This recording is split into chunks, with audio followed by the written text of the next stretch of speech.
All right, everyone. Thank you for waiting. It's really nice to join you today on, it's a Friday today, isn't it?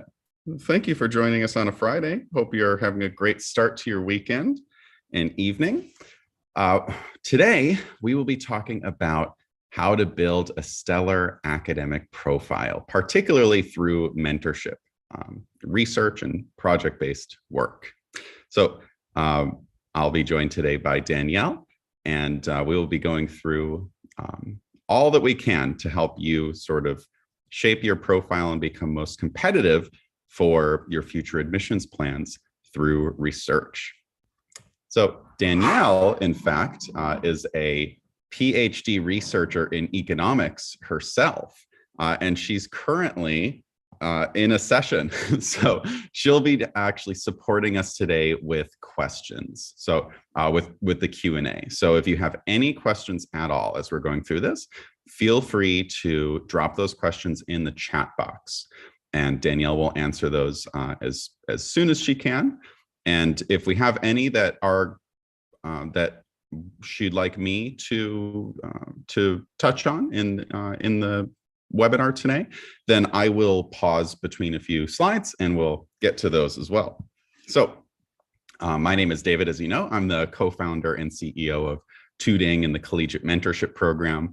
I have a master's in computing and education from Columbia and also an MBA from the MIT and Fudan Global MBA program. So it's wonderful to join you. And of course, today we're talking about IIP, or what we call the Guided Research and Mentorship Program. This, if you don't know, is essentially a 2-month-long, one-on-one, remotely facilitated research and project-based opportunity, a way for you to work directly with a professor, lecturer, or postdoctoral researcher in your field of interest. And we work with over 110 different professors, lecturers, and researchers in essentially every academic field, almost every academic field, as well as nearly every top selective university in the US and the UK. So as you can see, it's a great way for you to expand your knowledge and apply that knowledge to something very current and important in your field of interest. And you'll see a few different sort of frameworks for the program, which will towards the bottom, which we'll talk about a little later.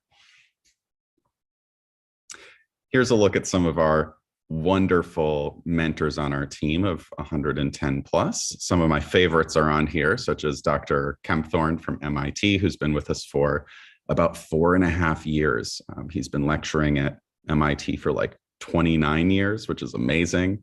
He's an expert in all things economics, statistics, financial mathematics. He used to be the principal research scientist, I think, in econ at MIT.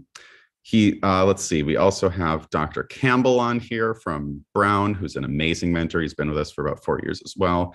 Professor Teichert from Brown in environmental sciences is amazing. I think we'll see at least one example today of Dr. Kempthorne's work, as well as perhaps Dr. Aversa or Professor Teichert. We shall see.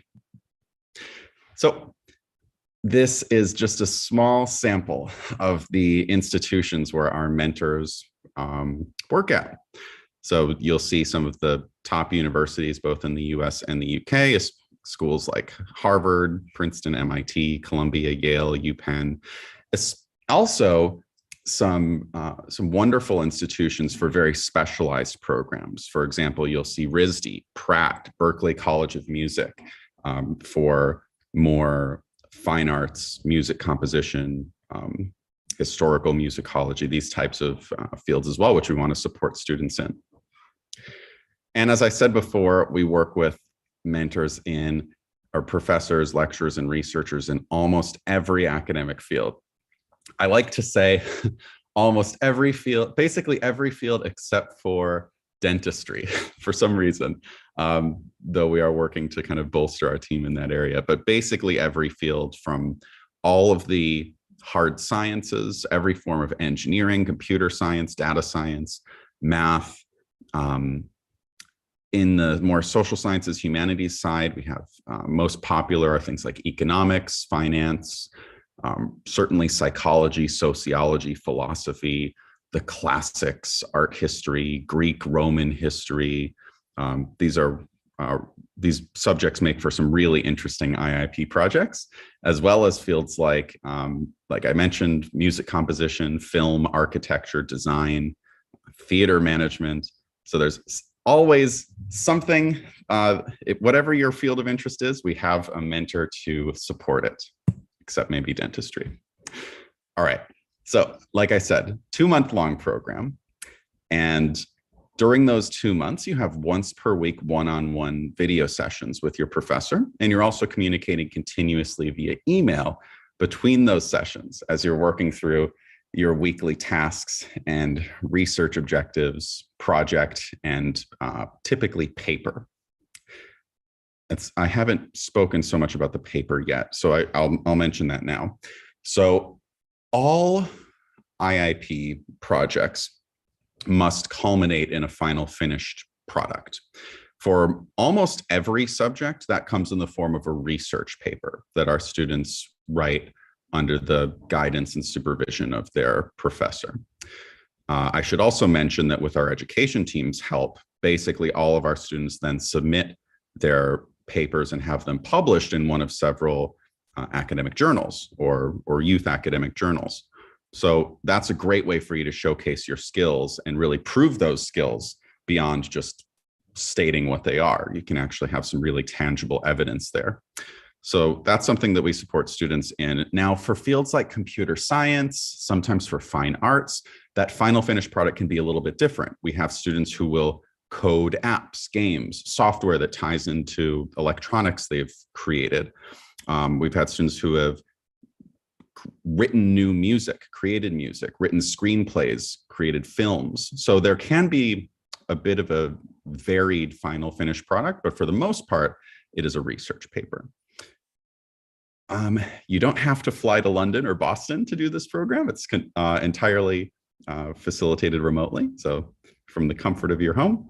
And also, we set up each of our students with one of our program coordinators who helps students with accessing the right resources. So things like maybe you need access to certain software or technology, past research papers, other texts, tools. That's something the program coordinator will help you acquire. And also they'll be helping with things like progress communication and scheduling. So those are the basics. You'll also have a comprehensive midpoint and final evaluation, and we'll take a look at some of the examples of that in a little while, but let's also learn a little bit about why this is important. So we'll do all that and more in a bit. So the 3 ways that mentorship really comes to fruition here. The main one is the independent research project. So this is where student and professor mutually agree on a new project, a new topic to pursue together in their first and early sessions. So they're starting with a fresh topic together. And this, like I said, typically culminates in a research paper. So you'll see an example here below. One of our awesome past students, high schooler out in Asia, who did a project on the economic impact of COVID on migrant workers. Specifically, I think it was in Western China.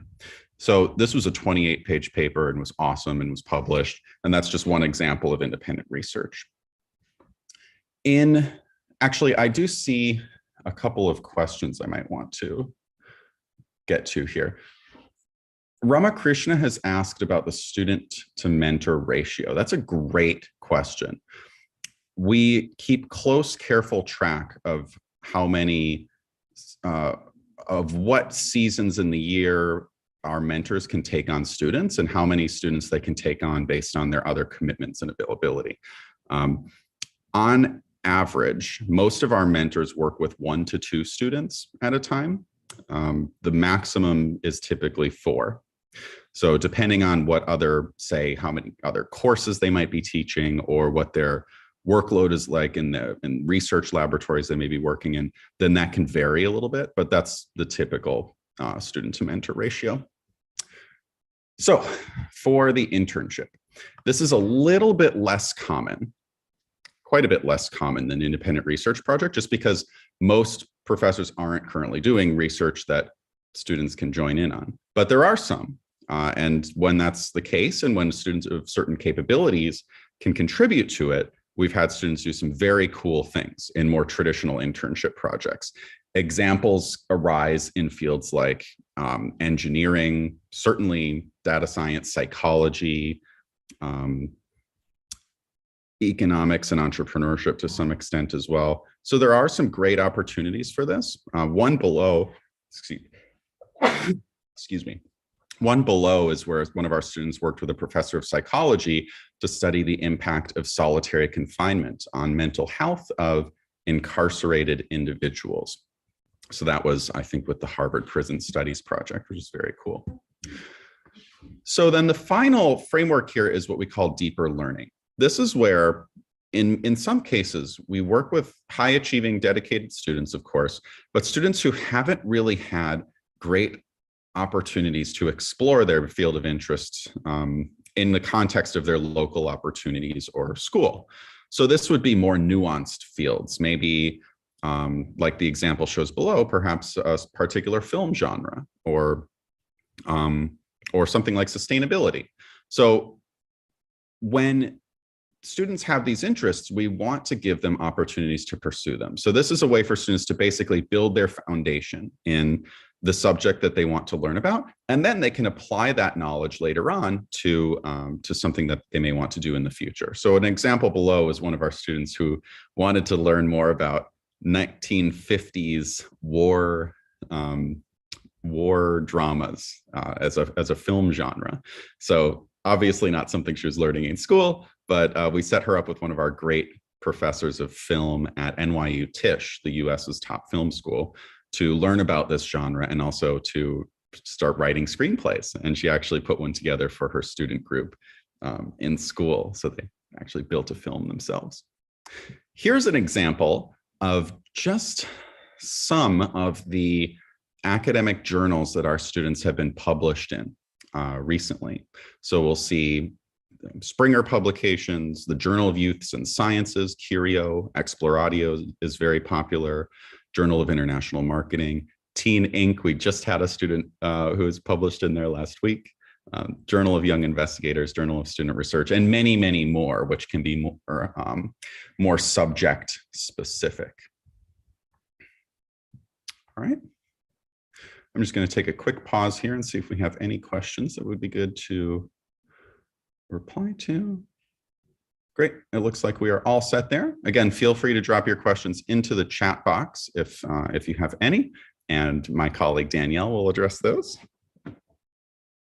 Sorry, I do need to check my messages. Thank you, Danielle. No big questions yet. All right.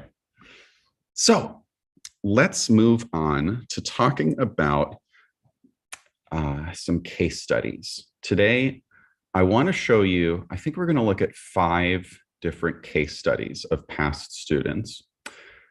And this is really to give you inspiration about what you can do and to sort of get your brain jogging a little bit to start thinking about what you might be able to do for your own interest and kind of maximizing your achievement within it. So this is a student who had an interest in sociology.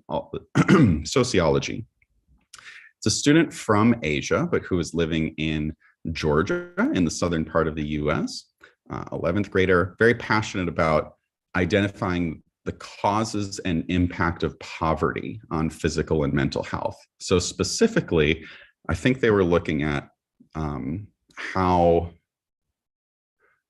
is it food scarcity or something? One of the dietary limitations brought about by poverty and how that can affect physical and mental health. So we set this student up with one of my favorite mentors on our team, Dr. Tyson Smith from the University of Pennsylvania, who's a lecturer in sociology there. He's been with our team for about 3.5 years. so together they worked on understanding how food scarcity has an impact in communities that may be less well off, and what that impact actually looks like. So this was, of course, more of a research paper type project. So he's faced some challenges in, especially in like how sort of inevitable the problems can be with food scarcity, and how corporations and political structures can sort of emphasize, can sort of keep those issues going, which isn't great. But how did the mentorship help him? Well, he learned to analyze deeper into certain aspects.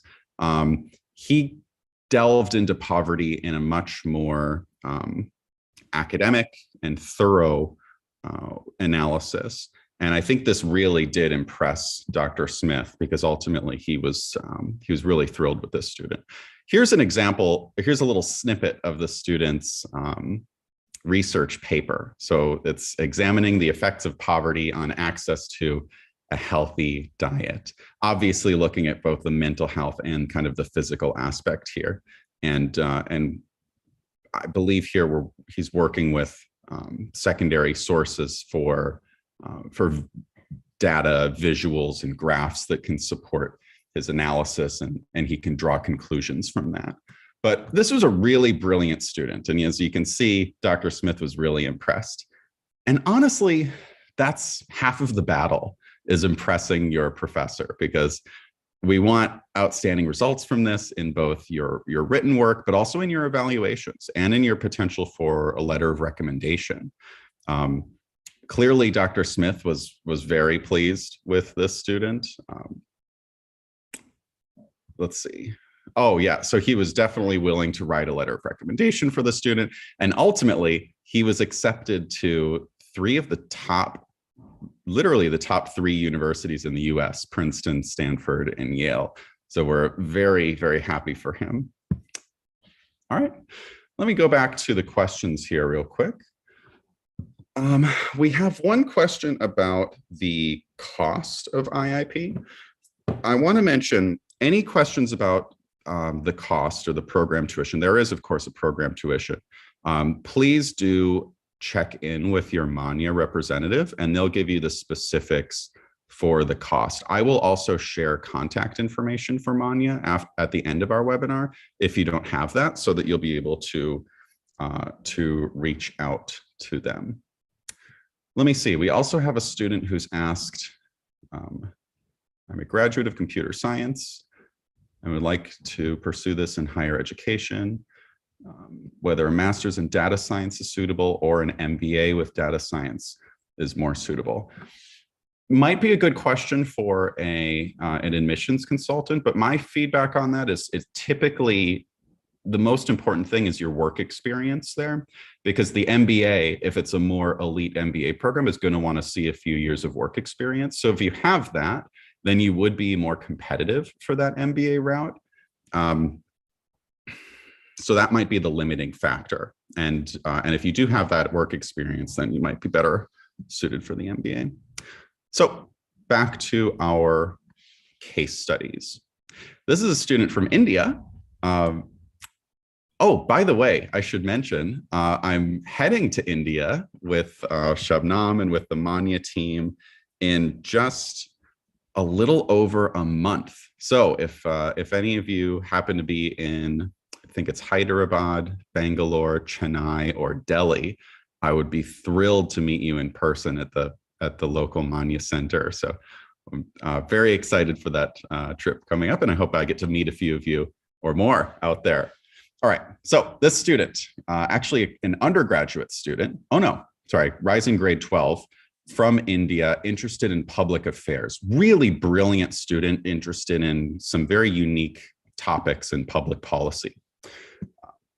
So we set him up with one of another amazing mentor on our team, Dr. Walter Laughlin, professor of law and also an expert in political science from Columbia University.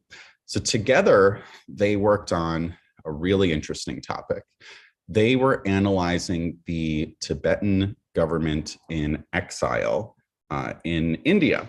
in sort of what are the difficulties that this kind of burgeoning democracy has to face, and what is its potential, what are its limitations. And this all came together in a really brilliant research paper that the student ultimately submitted and had published in Curio academic journal.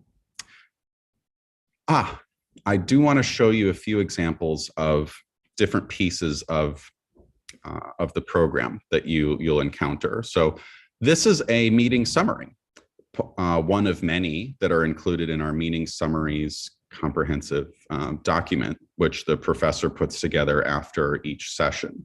So you're taking a look at what the student did here in session 3. So what were their learning objectives? What was the student's progress like? Where can they take their work further from here? And of course, what homework does the student have? So that is really cool. And frankly, for session 3, that's a great place to be at. So the first few sessions tend to be a bit more instructional and helping students kind of build their foundation. And then from there, students move into actually applying that knowledge in their project analysis and of course paper. I do have a question here from Danielle, who's asking, from a student, of course, who's asking, is there any past project of a student in the field of architecture? That's a great question. We've had several students do architecture projects. I don't believe they're in our case studies today, but I can tell you a little bit about them. Two that come to mind. One student built a website and wrote a paper on how to construct the right type of both residential and commercial buildings in affordable, sustainable ways, but also so that they're able to withstand hurricanes and difficult weather conditions in the Dominican Republic, in the, let's see, in the Caribbean, I believe. So that was a really interesting paper, and the student and professor put together a great website with their recommendations and guidance for architects and for builders. Another one, we had a student who was interested in both architecture, sustainability, and design, and ended up designing a sort of urban space that took inspiration from music notes from famous, I believe, celloist Yo-Yo Ma. So another really cool example for architecture. So that's a great, unique subject. Back to Abhas here, our student who is looking at the Tibetan government in exile. This is a look at probably about the midpoint in the program where they're really starting to formulate research questions here, maybe a little bit earlier, but what are the specific objectives that the student needs to accomplish in order to obtain their kind of overall research goal focused on the topic? And you're seeing some of those examples here. And finally, now we're taking a look at the student's paper itself, just a little snippet from introduction and through a couple of the different parts here that the student analyzed. It was a brilliant, comprehensive analysis. And obviously, Dr. Laughlin was really impressed. This is just the student very excited about being published. But the cool thing is, so this student ended up getting accepted to the University of Pennsylvania, an Ivy League school in Philadelphia. But even more interesting, UPenn actually wrote in his letter of acceptance that his research on the Tibetan government in exile was integral to their admissions decision, which is just so awesome to see. So we're thrilled for him. He's an amazing student in many ways, and his research work with IIP definitely helped him get there. All right, let me take a look at our questions.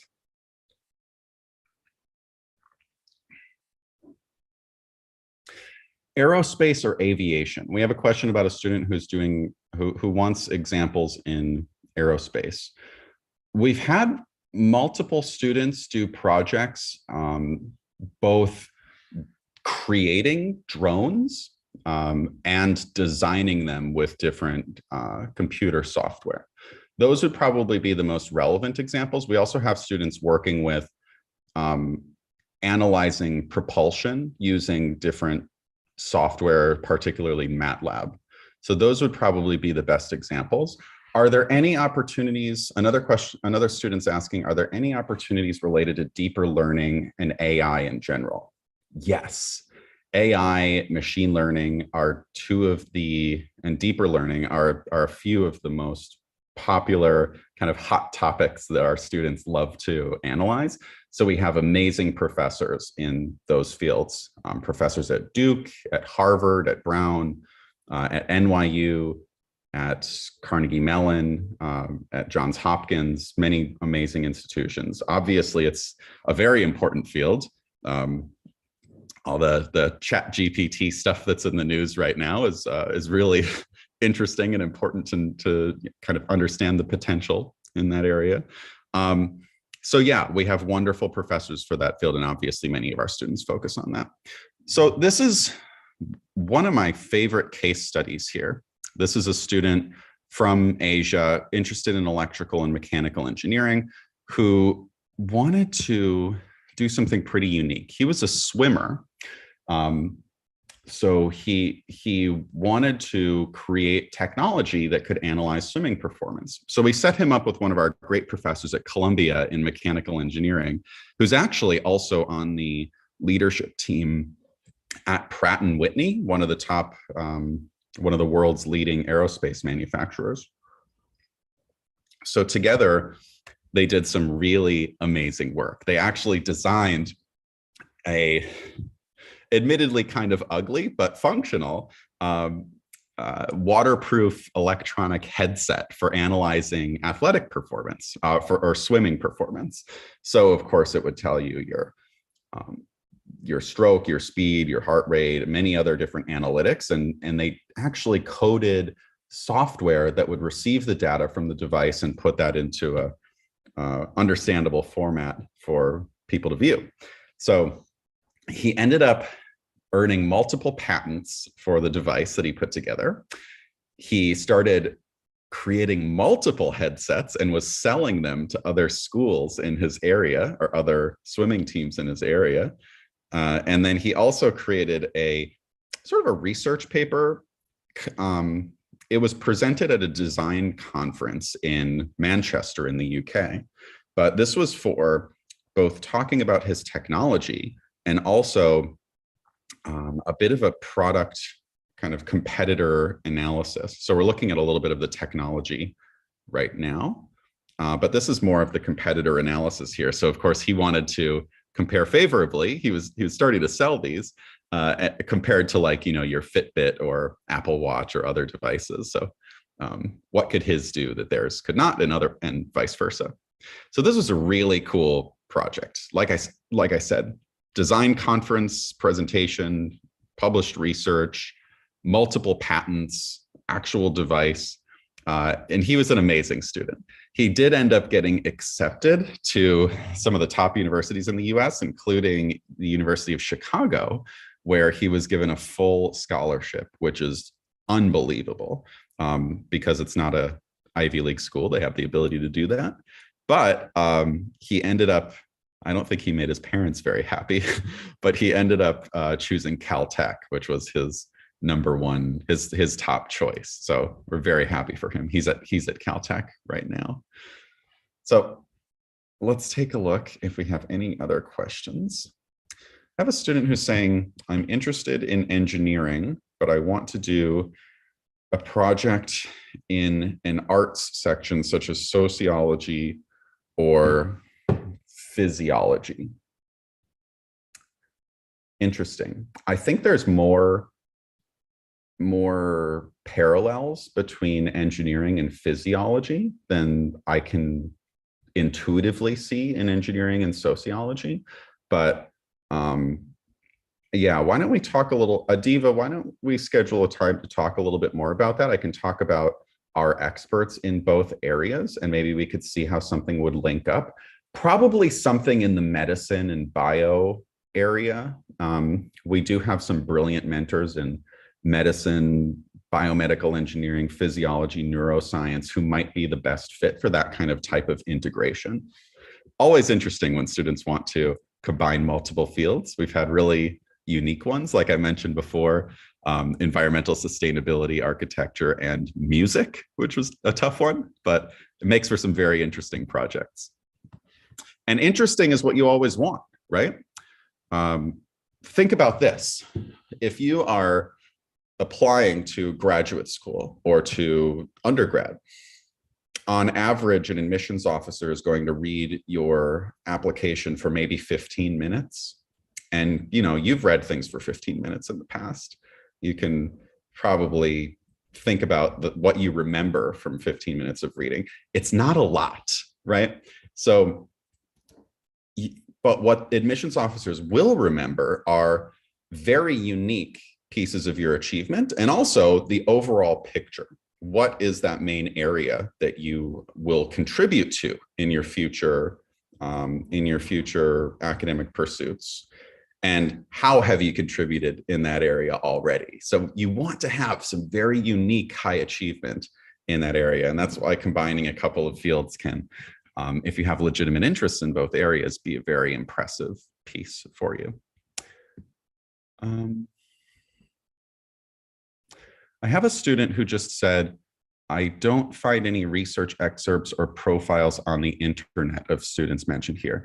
You definitely won't. We actually anonymize the names and photos of all of our students.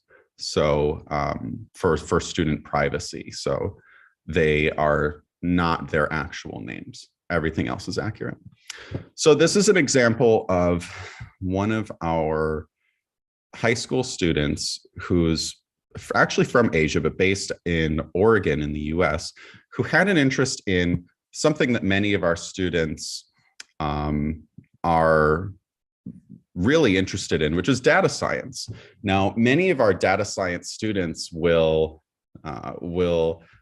analyze economic or financial issues.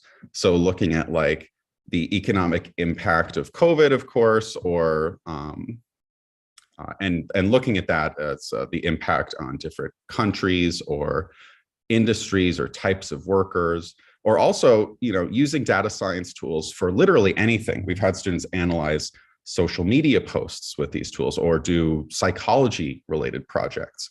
But this student in particular was using data science tools to predict the future potential of stocks.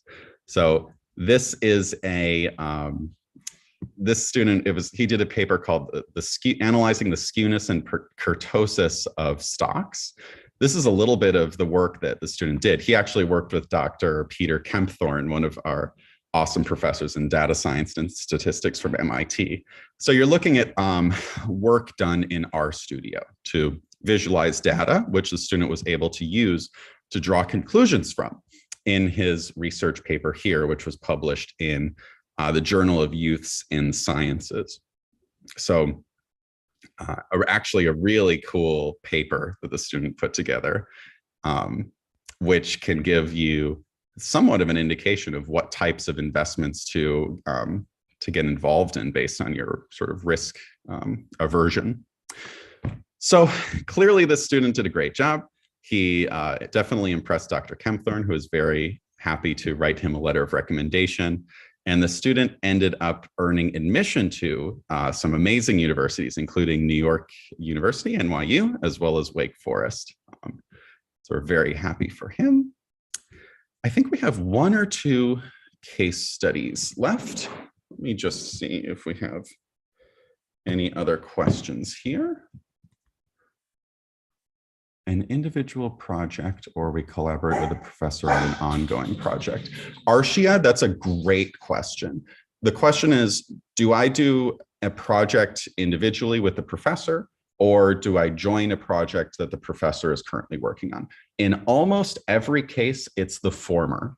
Our students start a fresh project to work on one-on-one with their professor, which has a lot of great benefits, both from an educational and an admissions perspective, in terms of the exposure you get to your professor, the relationship you're able to develop, and the finished product that you're able to achieve, and how you're analyzed on it. Though we do have, in rarer cases, we do have students who will contribute to particular institutional projects that professors may be working on. For example, we have a wonderful professor at UConn who's building and kind of working on something called the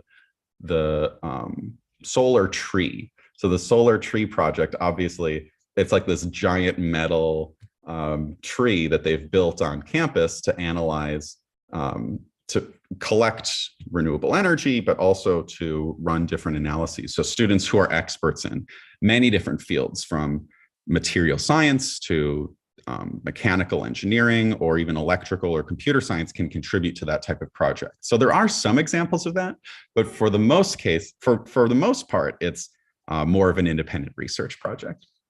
All right, back to the case studies here. This is a student who worked with one of our awesome professors at Brown, Dr. Fabiola Munirin, I believe. This is a student who was interested in biomedical engineering, who's a undergraduate student who was looking to apply to top master's programs in the field, had a lot of achievement, and was actually quite a dedicated student. This is a little snippet of the midpoint evaluation, I believe, that the professor, Dr. Munirin, created on the student's behalf. So just looking at a little bit of what the student was doing here. So biomedical engineering, this student wanted to understand how to better identify a specific compound in the body called bilirubin, which if it exists in the body in larger quantities, can be an indicator of different types of diseases or cancers. So it's very important to be able to identify it. The question is how. So he was looking at what is innovation in biomaterials-based biosensors, which can do this sort of detection. Here's a little look at the student's research paper, just a bit of the abstract here. So what is sort of the overall issue at hand, and what is its impact? And then we're looking at section 6.14, 6.2 here. So obviously this was a very extensive paper on the subject. And he did a tremendous job. And frankly, he was a bit more advanced at his undergraduate level, but his work ended up being published. We'll take a look at that. I love these as well. This is a look at a mentorship overview, something Danielle and our education team gets from students towards the end of your program, just to get a better picture of how your experience was with IIP. So obviously, this student really had a tremendously valuable both learning experience and relationship with his professor. So we're thrilled about that. He did end up getting his work published in Inventive Material Science and Applications. And he ultimately was accepted to 3 of the top graduate programs in the US for biomedical engineering at JHU, Cornell, and Brown. So we're thrilled for him. We have a question from a student here. I have a plan about the solar phone, which was a great technology like the satellite signal for mobile phone. That's really interesting. We have a few different professors who could be who would be really excited to work with you on something like that. One person who comes to mind is Dr. Alam from MIT, who is an expert in both mechanical, electrical engineering, and renewable energy. I think he would be really interested in working on that with you. So Jyothi, please feel free to reach out to me and we can talk more. All right, this should be our last case study for today. And I'll just check with Danielle to see if we're good on questions. Yes, we are. So this is a student who is interested in biomedicine. And it was during a very important time. It was kind of right in the middle of the pandemic. This is an 11th grader in Asia who, so she wanted to look at, so her parents ran traditional Chinese medicine clinics across Asia. And she obviously had sort of a passion for medicine that spanned many years from when she was very young. One of the important topics with medicine when the pandemic was really roaring was, okay, it takes a long time to design and approve new medicines to treat new ailments. But there may already be existing medicines or therapies that have been approved that could, in fact, treat other issues, other ailments. So her project ended up being on the repurposing of viral therapies. So looking at what existing medicines could perhaps treat things like COVID or other infectious diseases. So we set her up with Dr. Taylorson, one of our great mentors at University College London, who's probably been lecturing for 30 years in the field. Together, they learned about the purpose of repurposing drugs, how it's done, and the chemistry of drugs that are being repurposed for infectious diseases. Obviously, the student did a great job. Dr. Taylorson was very excited to write her a letter of recommendation. And I think we don't have a snippet of her paper here, but she was ultimately admitted to Emory University, which has an amazing medical program just in the Atlanta area. Wonderful school. So we're very happy for her. Let me just check if we have any other questions. We have a question about from which university do we have mentors in aerospace engineering? We, just off the top of my head, we have a professor in aerospace engineering at USC, the University of Southern California. And my favorite one, a professor who's actually, who's just moved over to Virginia Tech, but she was a professor for many, many years at the University of Michigan. So a couple of great options there. Oftentimes, students and parents will ask Danielle and I, well, what can I get out of this program? And I think there are, so of course there's the intuitive educational benefits of the program. You're going to learn much more about your field of interest and really challenge yourself in ways not possible in other opportunities. From an admissions perspective, there are 4 ways. So of course, first, students' resume or activities list. Our students will commonly put this opportunity into their resume as, you know, I was a research intern for this particular professor at this institution, and this is what we were able to achieve together. And that's what's probably most important for admissions officers to see, is that achievement and that you were able to meet and exceed the expectations of that mentor that you worked with.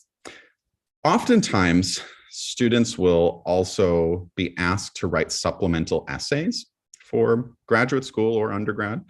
A common question is, how have you explored your area of interest outside the classroom? Well, this is a perfect opportunity for you to write about what you did in IIP. Another question, what challenges have you encountered in your field of study and how did you overcome them? Another great thing where you can talk about your journey through IIP with your professor and what you were able to overcome. Of course, like I mentioned, basically all of our students who go the research paper route end up having their work published in one of several journals or youth academic journals, which is really awesome for proving to admissions offices that you are the capable student that you say you are. And it can really set students apart to have that kind of achievement. And then finally, you're in a great position for a letter of recommendation with hard work from your professor. So, of course, especially for the US, the admissions process for graduate school or university is what we call a holistic admissions process. There's many different pieces to that puzzle: your grades, your testing, essays, interviews, extracurriculars, and they're all extremely important. But I do want to say that IIP has been a really integral piece, truly, for admission for so many of our students to some of the top universities in the US and the UK, some of which you'll see below. And we even saw an example today of one student who his Ivy League acceptance letter said, "Hey, your IIP project was amazing and was integral to our decision." So that does happen as well. And we're always so proud of our students, both for what they do in IIP and also for the amazing work that they're able to do to bolster their candidacy in other aspects of the application process. So for us and for our professors, this is really all about learning. And I love the fact that this program is one-on-one. So do our professors. I often hear from our professors how excited they are to learn about new things with our students. The beauty of IIP is that you're learning about things that are current, that are happening right now in your field of study. Even the newest textbooks are probably 5 years old at the earliest. So there's few opportunities to tackle very current issues in academia, and this is one of those. So that's what our professors love about it. That's what our students love about it. But it ultimately gives our students a way to prove to selective universities that you're really truly ready to excel at that next level. Why? Because you've just had great achievement with a professor who regularly works with students of that kind of elite next level caliber, and they're able to attest to your abilities. So what better way to show what you can do at the next level? All right, that is it for our for my slides today, but I am happy to answer any other questions that you might have. If you want to just drop those into the chat box in the next minute, then we can answer those. I will also go to our final slide here. So if you do have any questions for me that you would like to speak about more privately, or if you would like to sign up for an evaluation, then we can do that together. To sign up for an evaluation, you would just want to reach out to your Mania representative and let them know that's something you would like to set up. Or you can reach out using the contact information on the screen now. But what we'll do is I will have a call with you, a Zoom call or Skype call for usually about 30 minutes, and we'll get a better sense of your academic background, testing, main interests, how you've supported them, project ideas that you might have. And then from there, we can talk more about the potential project ideas that might be good for you. We can talk about past projects. And of course, I'll also recommend typically 3 of our professors for students to look at and choose from to get started with for your IIP work. So that would be a fun conversation to have with all of you. I'd be really happy to do so. So please do reach out to the Mania team, and they'll get that started. They'll get that set up for us in the coming days and weeks. So I have not seen any other questions. So I believe we will just go ahead and conclude here. But it's been a real pleasure chatting with you guys. Oh, we do have one question. Should the project ideas for IIP come from us, or can you work them out with the professor? Both, in fact. So of course, the professor is going to come in with many, many ideas. Obviously, they know better than anyone kind of what are the most important current topics to research in your subject. But our professors do love it when students also come in with ideas of their own, because it shows a lot of maturity, intellectual curiosity, and dedication. So I would advise you to think about what topic you want to pursue, but don't worry, your professor will also come in with ideas. And those first sessions, one of the most important goals is to discuss those ideas and then mutually agree on a topic that fits for you. We have one other question. Do these projects strengthen the profile of a student? Of course, they do wonderful things to bolster the extracurricular profile in that piece that I talked about, the activities list or resume for applications.